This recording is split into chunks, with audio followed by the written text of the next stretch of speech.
je ne veux plus qu'on signe d'accord avec des puissances qui ne respectent pas l'accord de Paris. Nous sommes les seuls qui nous sommes opposés à la reprise des négociations commerciales sur certains sujets avec les États-Unis d'Amérique parce que le président Trump avait décidé de sortir des accords de Paris.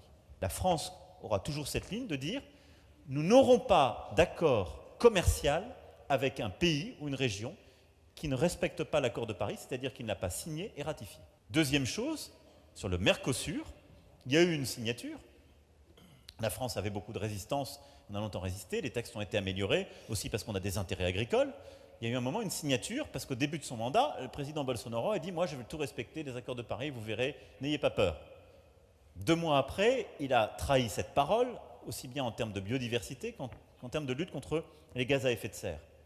J'ai très clairement dit que je m'opposerais à une ratification d'un accord Mercosur. J'ajoute à ça, ce sera mon dernier point, que nous avons demandé à la Commission, c'est ce qu'on a porté dans le cadre de la campagne européenne, et c'est ce qui a été endossé par la présidente von der Leyen, de dire maintenant nous devons intégrer la composante climatique dans notre agenda commercial, c'est-à-dire quand on négocie des accords commerciaux, on doit regarder l'impact climatique. C'est ça la réalité.